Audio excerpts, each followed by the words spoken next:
La noción de mezclar seres humanos con otras criaturas del reino animal no es solo un concepto de una reconocida obra de ciencia ficción ideada por el escritor británico H. G. Wells. En su novela, La isla del Dr. Moreau, Wells presenta a un científico excéntrico que persigue la idea de crear un híbrido entre humanos y animales. Aunque esta trama pertenece al ámbito de la ficción, la figura inquietante del Dr. Moreau ha inspirado a otros a lo largo de la historia. Esta concepción, que puede parecer extravagante, nos lleva a la figura de Ilya Ivanovich Ivanov, un científico soviético pionero en la inseminación artificial veterinaria, un campo que generaba grandes expectativas. A principios del siglo XX, la hibridación era considerada una técnica poco común, tanto en humanos como en animales, principalmente debido a la oposición de la Iglesia y a la incertidumbre entre los propios científicos sobre la pérdida de factores biológicos esenciales durante la inseminación artificial en comparación con el coito natural. Las investigaciones realizadas por Ivanov en París, así como previamente en San Petersburgo, lo llevaron a la creación de nuevas especies: el cebroide, un híbrido entre cebra y burro; el zubrón, un cruce entre vaca y bisonte; y otros cruces menos conocidos que involucraban ratas y ratones, conejos y liebres, e incluso antílopes y vacas. Este enfoque representaba un intento de modificar la naturaleza, y de alguna manera, mejorarla, para beneficiar la expansión de la humanidad. En la primera década del siglo XX, Ivanov implementó una técnica que le permitió inseminar 7,000 yeguas y más de 1,000 ovejas, según lo señalado por Kirill Rosillanov, historiador del Instituto de Historia de la Ciencia y la Tecnología de la Academia Rusa de Ciencias en Moscú. Respaldado por el mecenazgo de Ivan Pavlov, el primer científico ruso en recibir un premio Nobel en 1904, reconocido por sus controvertidos experimentos con perros que dieron origen al condicionamiento clásico, y elogiado por el régimen zarista, Ivanov se convirtió en el principal experto mundial en inseminación artificial. Su experiencia lo llevó a ser consultado por criadores de caballos de todo el mundo. Hacia 1924, mientras Ivanov trabajaba en París, logró obtener el respaldo de Nikolai Gorbunov, un político y funcionario soviético, para iniciar un proyecto en la región africana de Kindia, entonces parte de la Guinea Francesa, que implicaba el desarrollo de híbridos entre humanos y chimpancés. A pesar de las reservas que Gorbunov podía tener sobre Ivanov debido a su cercanía con Lenin, el funcionario respaldó las investigaciones de Ivanov debido a la posibilidad de que un ejército de hombres simio pudiera avanzar exitosamente contra las tropas fascistas y liberales de Europa y Estados Unidos. Además, señaló que la resistencia al frío de esta nueva especie aseguraría la expansión de la Unión Soviética más allá de las fronteras orientales, especialmente hacia Manchuria. El burócrata afirmó: "Quien domine a las bestias, dominará la tierra".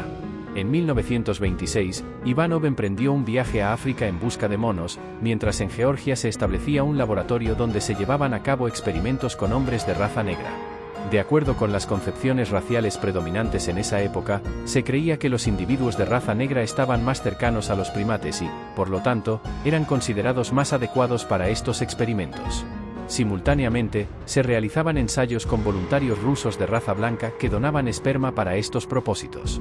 Durante su estancia en África, el científico soviético realizó experimentos con 3 hembras de chimpancé a las que inseminó con esperma humano de donantes no identificados, pero como era de esperar, los resultados fueron negativos.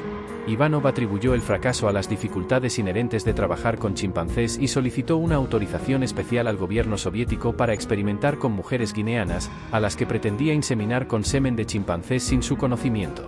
Sin embargo, Ivanov nunca obtuvo la autorización solicitada.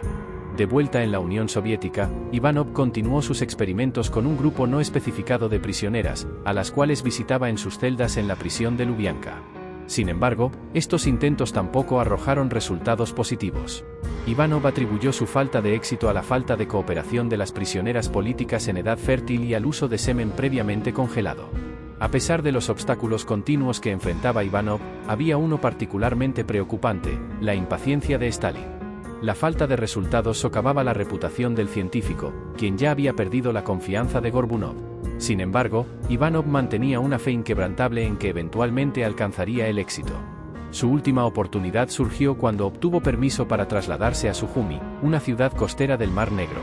Ivanov consideraba que el clima templado de esta ciudad era más adecuado para los 4 chimpancés y un orangután que Gorbunov le había proporcionado para continuar con los experimentos. Mientras aguardaba la llegada de los primates, Ivanov exploró la ciudad en busca de mujeres dispuestas a participar en su experimento.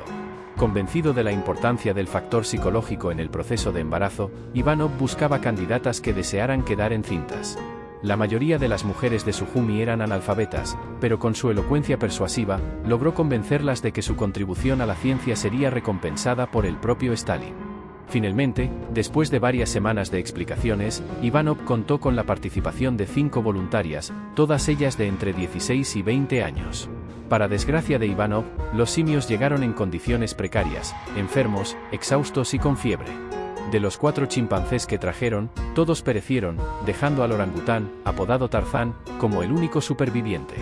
Sin embargo, incluso este orangután no vivió lo suficiente como para proporcionar una muestra de esperma lo bastante sustancial como para intentar la inseminación. Lamentablemente, falleció poco después debido a una hemorragia cerebral. Ante esta situación, el profesor Ivanov comunicó a las enfermeras que cuidaban a las voluntarias en una residencia cercana a su laboratorio sobre la pérdida del orangután y la necesidad de encontrar un reemplazo. Al recibir la noticia, Gorbunov, desesperado, respondió: «Esto es el fin».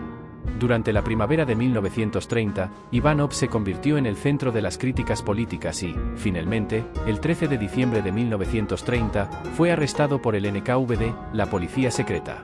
A pesar de que su expediente se perdió, fue sentenciado a 5 años de exilio en Almaty, Kazajstán, donde trabajó para el Instituto Veterinario Zoológico Kazajo hasta su fallecimiento debido a un derrame cerebral el 20 de marzo de 1932. Sin embargo, Gorbunov no corrió con la misma suerte. Acusado de espionaje y conspiración para asesinar a Stalin, el proyecto fallido del Ejército de Hombres Mono fue solo uno de los muchos cargos en su contra para demostrar su deslealtad al régimen. Después de un juicio sumario en el que nadie se atrevió a defenderlo, fue ejecutado por fusilamiento. En cuanto a las 5 voluntarias reclutadas por Ivanov, semanas más tarde, durante una redada del NKVD en Abjasia, fueron localizadas y ejecutadas. Guardaron en secreto para siempre la oscura misión para la que habían sido reclutadas. Así, el proyecto del científico soviético Ilya Ivanov, que buscaba crear un ejército de hombres mono, mediante la hibridación entre humanos y simios, terminó en un trágico fracaso. Ivanov fue condenado al exilio y falleció en el ostracismo, mientras que su colaborador, Gorbunov, encontró un destino aún más sombrío. Las voluntarias reclutadas para el experimento también sufrieron un destino fatal, ejecutadas en el marco de las purgas políticas de la época. Esta historia, marcada por la ambición científica, el autoritarismo político y el sufrimiento humano, sirve como un recordatorio oscuro de los límites éticos y morales de la ciencia cuando se ve eclipsada por el poder y la ideología.